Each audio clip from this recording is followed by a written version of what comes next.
Vamos começar nosso estudo de hoje.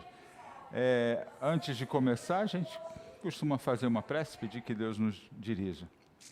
Querido Pai que estás nos céus, te agradecemos a Tua direção, pedimos que o Senhor nos abençoe agora ao estudar a Tua palavra e ao estudar sobre a saúde, como funciona o nosso corpo e como podemos ter uma vida mais saudável e feliz.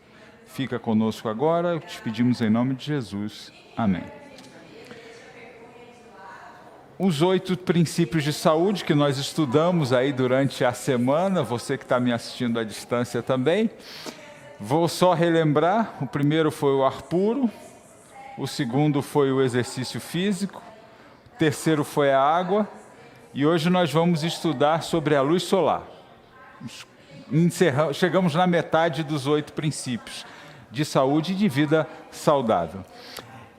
Não sei se você já parou para pensar, mas a luz é indispensável à vida ou é dispensável? A luz solar. Porque quando a gente fala em ar, todo mundo vai dizer assim, não, sem ar não dá para viver muito tempo. Sem água também não dá.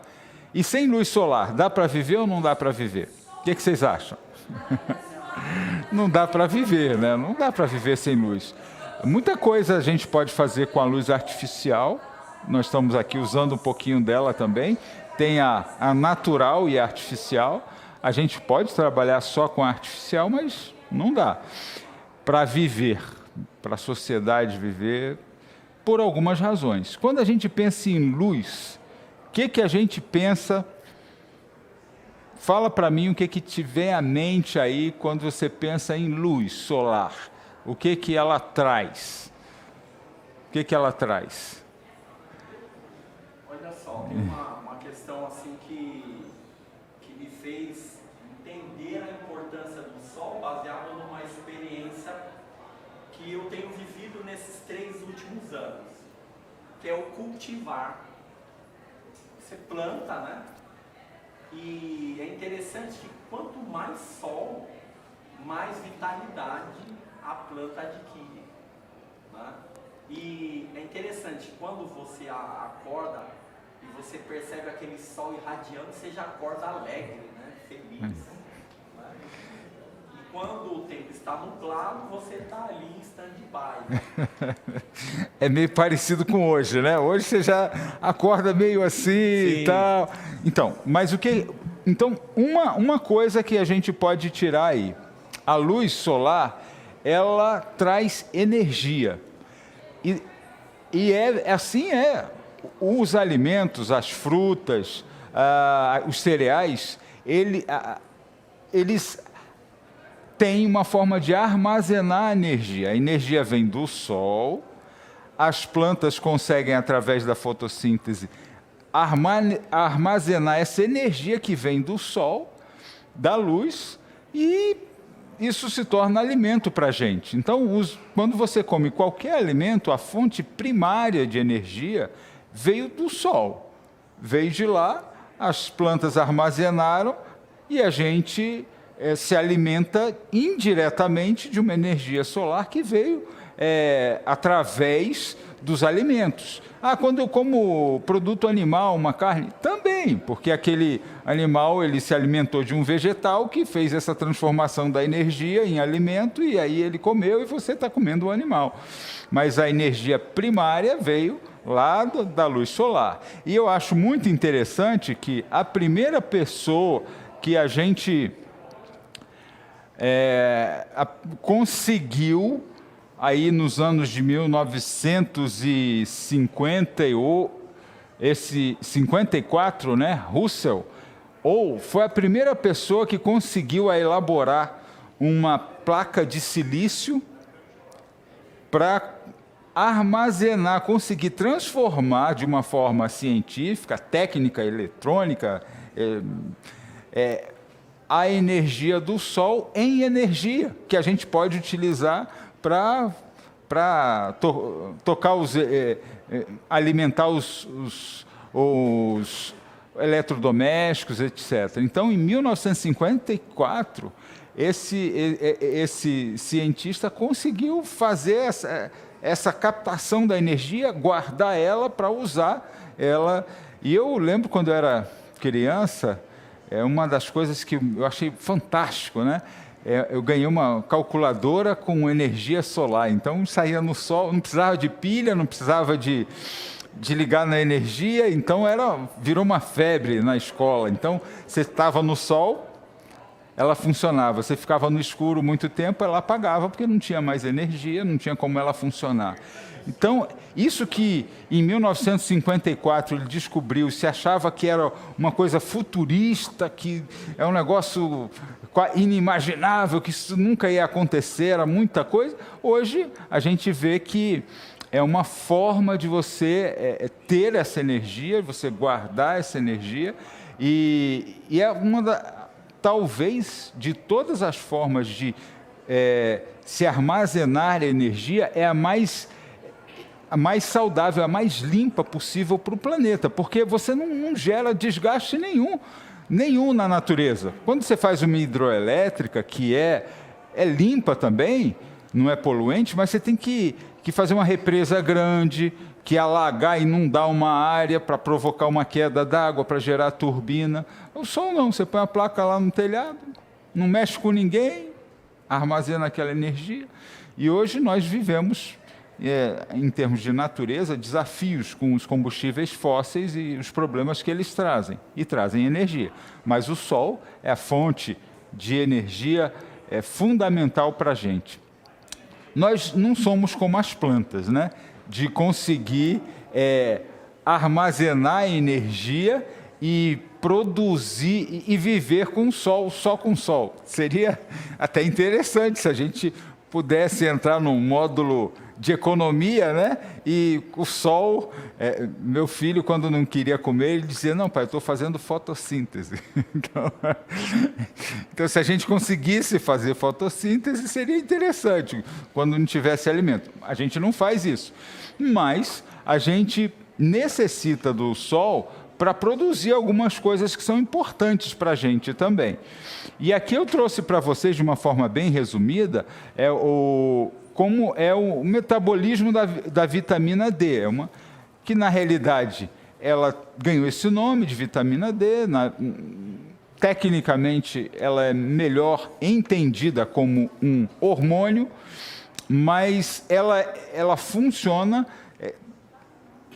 num processo que ela é ativada através do contato da nossa pele com um raio ultravioleta mesmo, né?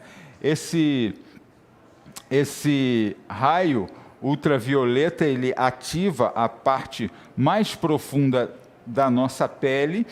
A pré-vitamina D3, ela é produzida no nosso fígado, né? Ela é um tipo de uma gordura, um colesterol, que ele é produzido, sintetizado no fígado, ele vai para a pele, na hipoderme, na parte mais profunda ali da pele, e quando o raio ultravioleta bate na nossa pele, ele ativa essa pré-vitamina D3 nessa 25-hidroxivitamina D3, e aí ela vai para o fígado, para o rim, e aí no rim ela novamente, a gente ganha mais um hidrogênio, é hidroxilada, e aí ela tem a parte ativa dela. E o que ela faz, essa vitamina? Ela aumenta a absorção de cálcio no nosso intestino, que é fundamental para os nossos ossos, para a gente ter ossos saudáveis e fortes. Então, ela ativa a absorção de cálcio, fortalecendo os nossos ossos.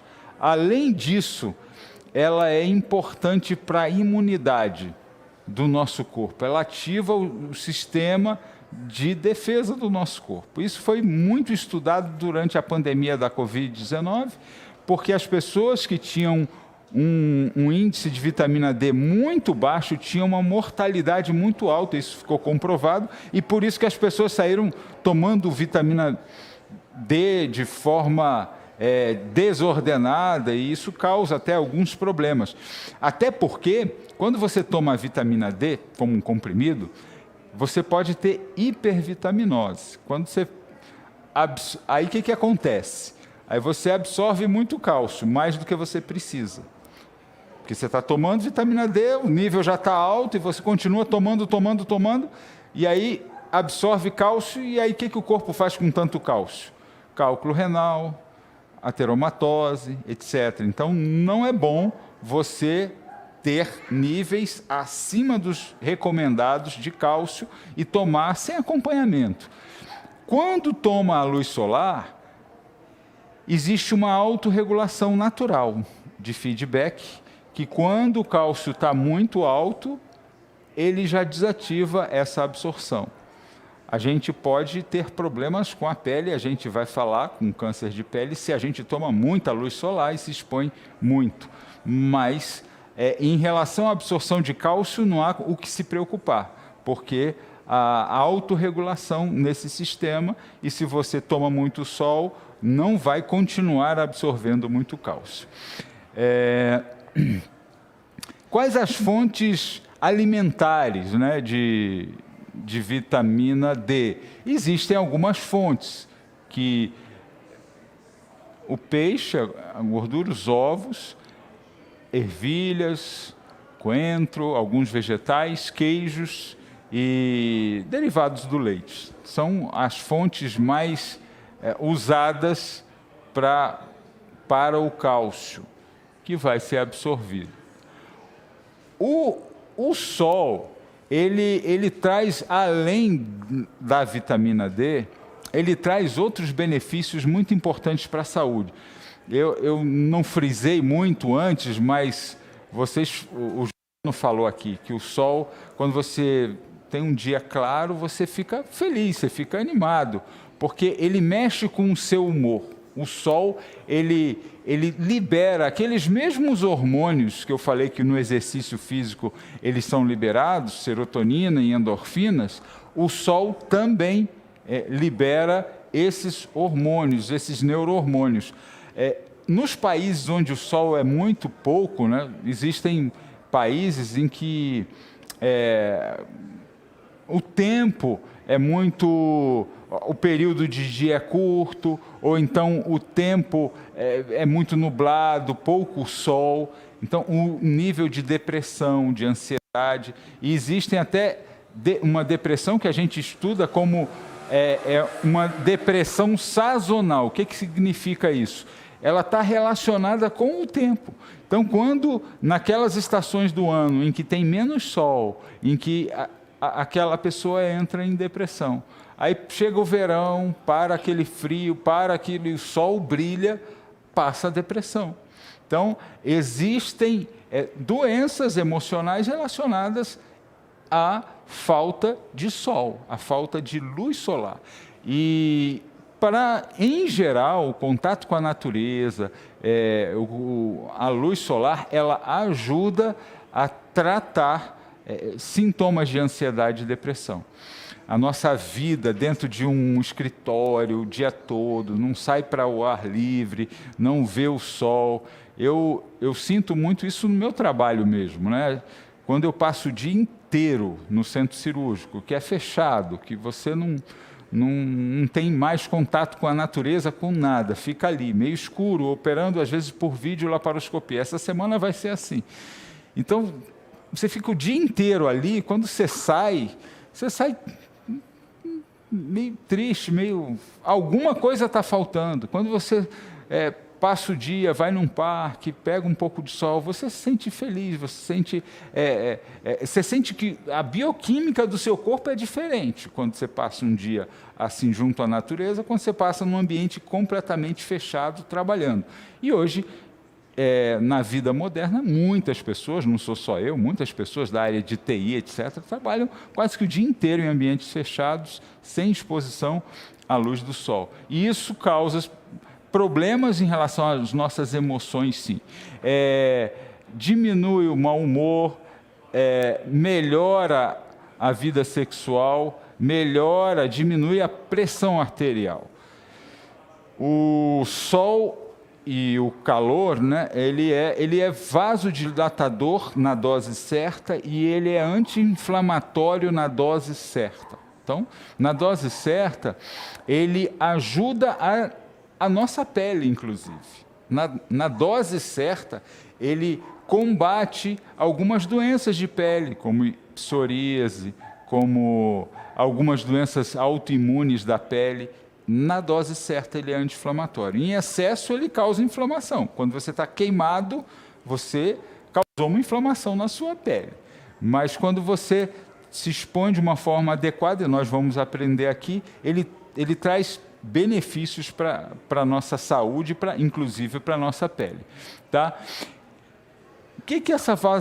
Por que ele é bom para o coração? Porque a vasodilatação, principalmente das extremidades, quando a gente está no frio, o que acontece? Existe uma vasoconstricção. Os nossos vasos, eles se estreitam, eles se afinam para não perder calor. Quando o sangue chega até a ponta dos dedos, do nariz, da orelha, a gente perde muito calor. Então, para não perder calor no frio, esses vasos são fechados, por isso que fica fria a mão, fica frio o nariz, a orelha. Quando é frio extremo, fica tão pouco sangue aqui que há risco de isquemia, de necrose e até de perder os dedos, né? Perder a ponta do nariz e das orelhas. Quem vive nesses países e passam por situações extremas perdem mesmo, né? O aquecedor do carro parou, o carro ficou na estrada, a pessoa passa um frio lá e pode perder as extremidades. Quando esquenta, esses vasos se dilatam, o sangue vem até aqui para a gente perder calor quando está quente, o sol promove isso, e com essa vasodilatação a nossa pressão arterial baixa. Isso é bom para a saúde do coração e dos vasos. Por isso que isso favorece a saúde do coração e tem impacto na nossa saúde, um impacto positivo, né? Como saber o tempo, quanto que eu posso me expor ao sol? Como saber isso? A forma... Tem muita gente que diz assim, não dá para saber, o sol é perigoso, então mais fácil você pega um bloqueador 60, passa nele, no corpo, e aí sim. Então muita gente acha que deve orientar as pessoas assim, mas não é tão difícil saber quanto que a gente precisa se expor ao sol.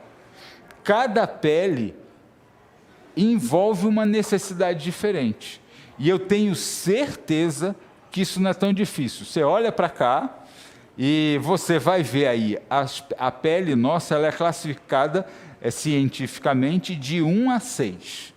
Então, a cor da pele ela pode ser 1 e pode ser 6. 6 a mais escura e 1 a mais clara possível. Né? Eu acho engraçado, aqui no Brasil, você se considera o quê? Branco, pardo ou negro? Às vezes é difícil dizer, eu sou mais ou menos, sei lá. A forma mais correta científica não é dizer branco, pardo ou negro, é você dizer, eu tenho a pele tipo 1, a pele tipo 2, 3, 4, 5 ou 6. E aí, não fica mais fácil? Olha para cá e diz assim, ali é o 1 é o quê? Aquela pessoa que tem a pele branca, olhos claros, ruiva, e normalmente de sardinhas, aquelas pintadinhas. Tinha um personagem antigo, que eles chamavam de Ferrugem, né? Tinha isso aqui. Esse é o nível 1. Esse é o nível 1.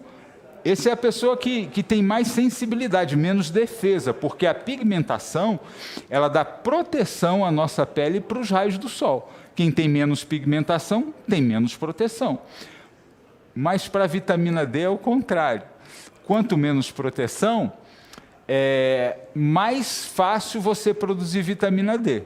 Quanto mais pigmentação, quanto mais cor tem a pele, mais tempo de sol para ter o mesmo resultado na produção de vitamina D. Deu para entender? Então, assim, a pele no nível 6 vai precisar de mais tempo de sol. A pele de nível 1 vai precisar de menos tempo de sol. A exposição, isso a gente sabe bem, né? A exposição de sol muito forte para o nível 1 vai causar uma queimadura rapidinho. Para queimar o nível 6, tem que ser muito tempo de sol. Por quê? Porque tem proteção.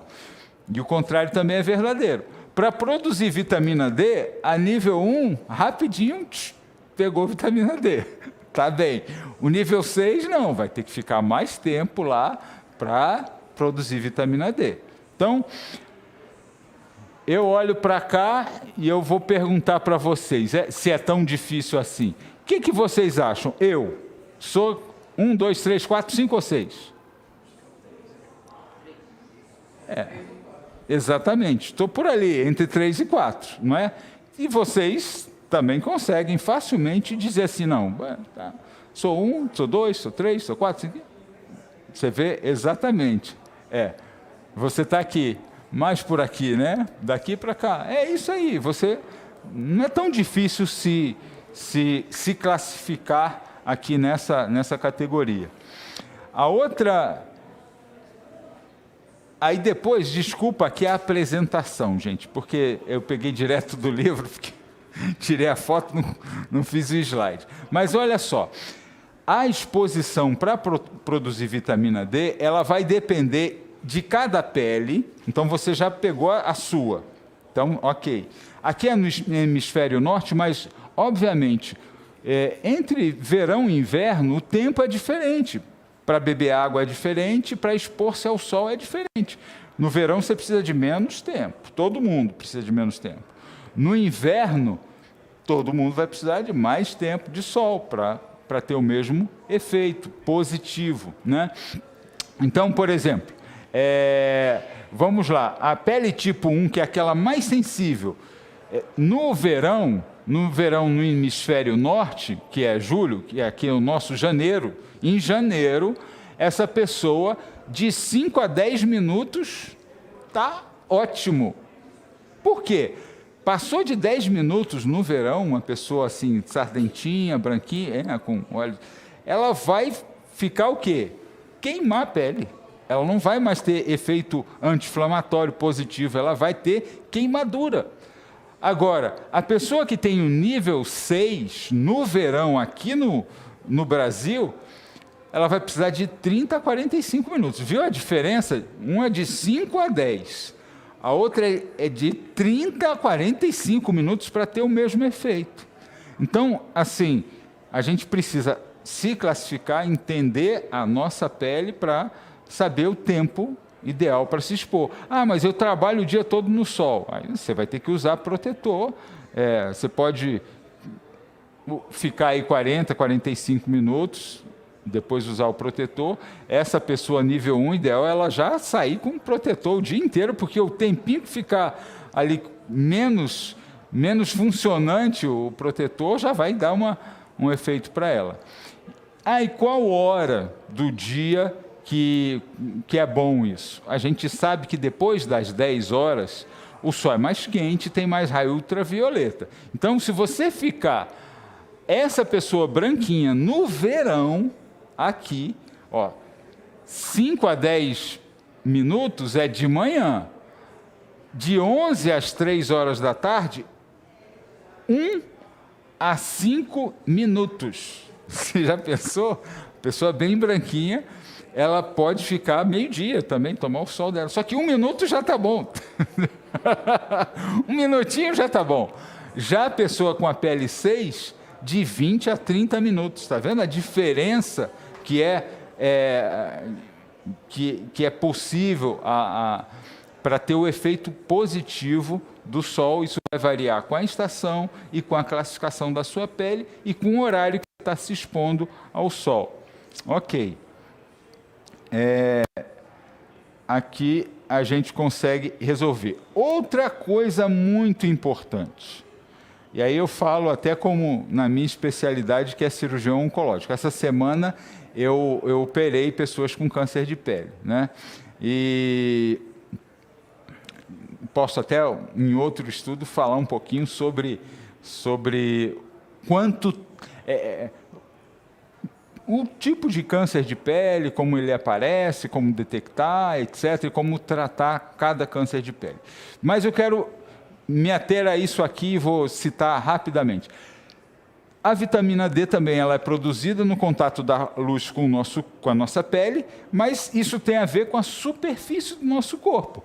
Porque, olha só, tem até uma regra dos 9 para a gente calcular a superfície do nosso corpo e facilitar. Se eu vou para o sol e eu vou de chapéu, de terno, de luva, não vai ter esse efeito. Não vai, porque precisa a luz bater na minha pele. E a minha pele, a superfície do nosso corpo, a regra dos 9 é o seguinte: o braço anterior e posterior, né, o braço, ele tem 9% da superfície do meu corpo. O outro braço, anterior 4,5%, posterior 4,5%, mais 9%.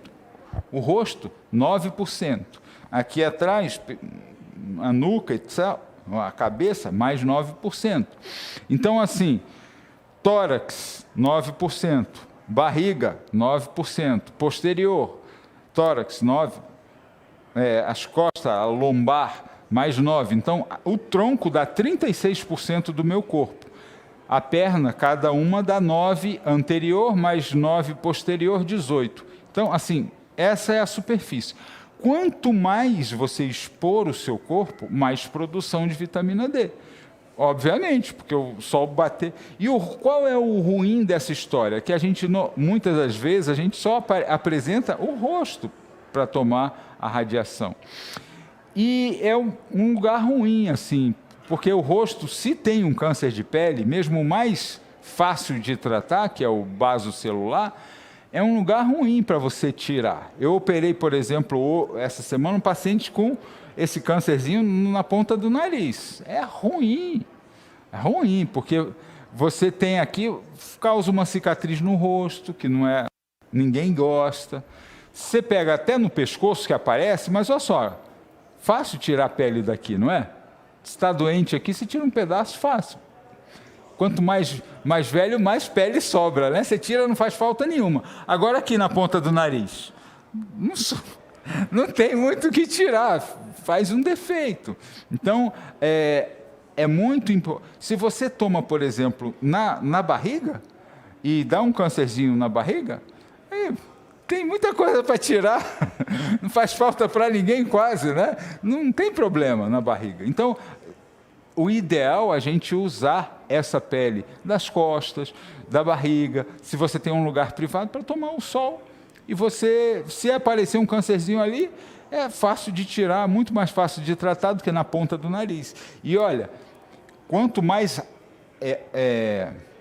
perpendicular chega o raio, mais possibilidade de câncer. Então, a gente tem que tomar muito cuidado com o nariz, porque a gente normalmente está em pé e o raio bate de frente.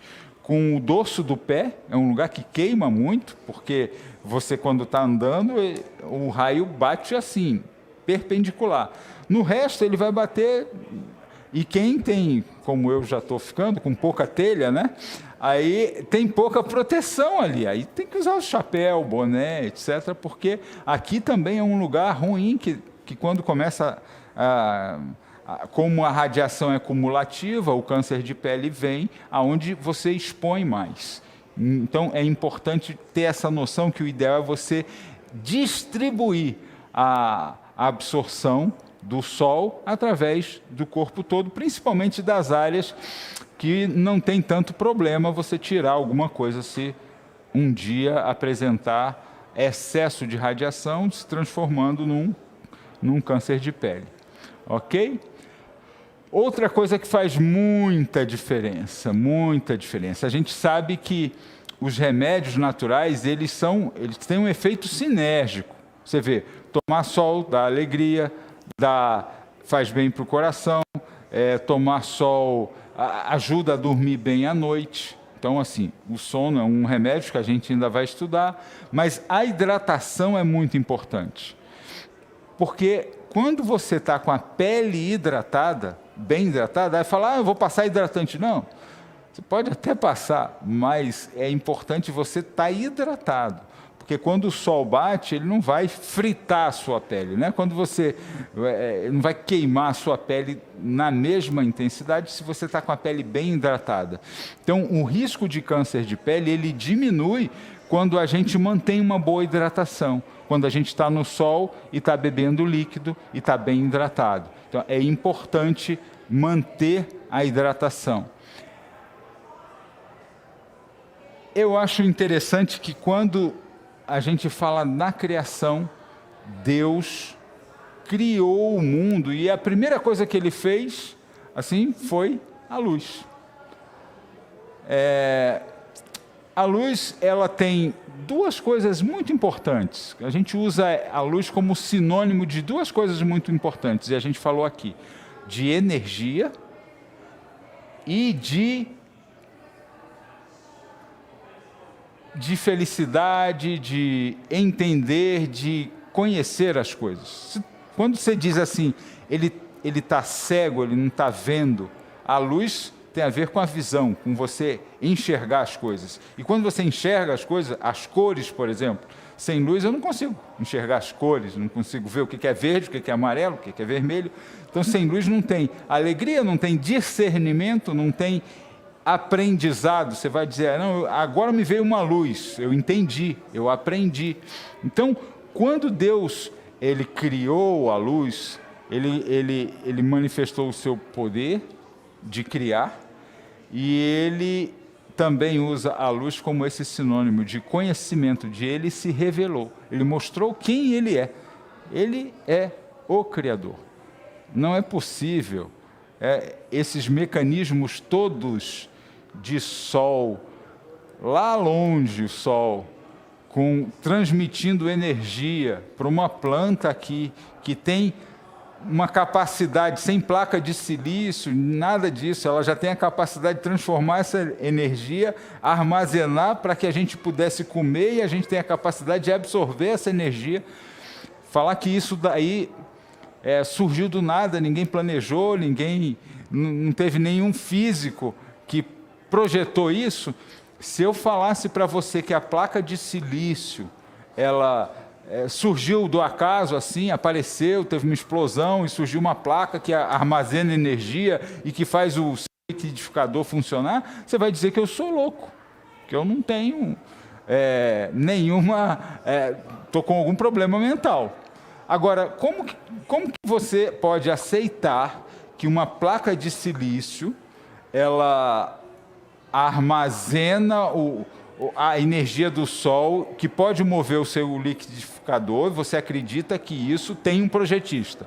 E como você pode acreditar que o sol, que emite energia, e que aí a semente de arroz que germinou, que tem a tecnologia de armazenar essa energia e transformar ela em alguma coisa que você vai comer e que suas bactérias da flora vão quebrar e você vai absorver a glicose, isso vai fazer você funcionar, e que ninguém projetou isso, que isso surgiu do acaso, que isso bilhões de anos produziram isso. E por que não produziu uma televisão? Por que não produziu uma antena parabólica? Por que não produziu nada disso? Porque é muito mais tecnologia para fazer você e eu, para fazer o arroz, para fazer a absorção dessa energia para a gente funcionar, é muito mais tecnologia do que fazer uma placa solar, gente. Muito mais. Até porque eu gostaria muito que eu comprasse uma placa solar e ela se reproduzisse, né? E aí já cobria todo o telhado. E ela crescesse. Seria muito bom, né? Mas isso é muito menos tecnologia do que a tecnologia que um Criador formou. Ele fez a luz, ele disse, e disse Deus, haja luz, e houve luz. E foi assim o dia primeiro. Então, Deus, através da luz, ele foi o primeiro passo para ele ir criando as outras coisas que dependiam da luz, né? E diz, e eu gosto desse verso, que Jesus fala, eu sou a luz do mundo, quem me segue não andará em trevas, mas terá a luz da vida. Quem crê em Deus, ele, além de estar conectado com a fonte de poder, de energia, de força, ele entende as coisas. Por isso que ele fala que Jesus disse, eu sou a luz do mundo. Quem está conectado com Jesus, ele tem acesso ao conhecimento da fonte da vida, da origem acima do sol, né? Porque para a gente aqui o sol é a origem da luz aqui na Terra, mas o sol foi criado por Deus, foi feito por Ele, né? Eu acho interessante que muitos das sociedades primitivas, indígenas, né? Eles olhavam para o sol como a origem da vida, adoravam o sol, né? Muitas populações no mundo, por quê?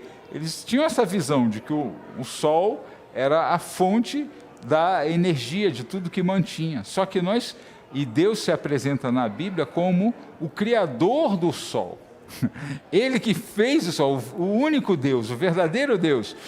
E hoje a gente sabe que esse sol nosso é um sol pequeno. Tem muitas galáxias que têm sóis muito maiores, muito mais quentes, com muito mais energia do que o Sol aqui da Via Láctea. Então, além desse Sol, hoje nós sabemos que existem outras. O universo é muito maior do que isso, que existe um Deus que criou esta galáxia e centenas, milhares de outras também. E Jesus nos convida a obedecê-lo, a servi-lo e a conhecê-lo melhor.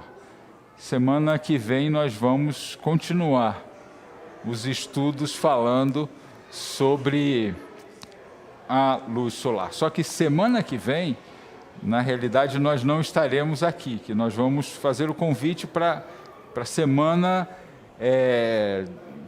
Santa, que começa aqui sábado que vem, e o convite sábado que vem, e aí as noites serão às 20 horas.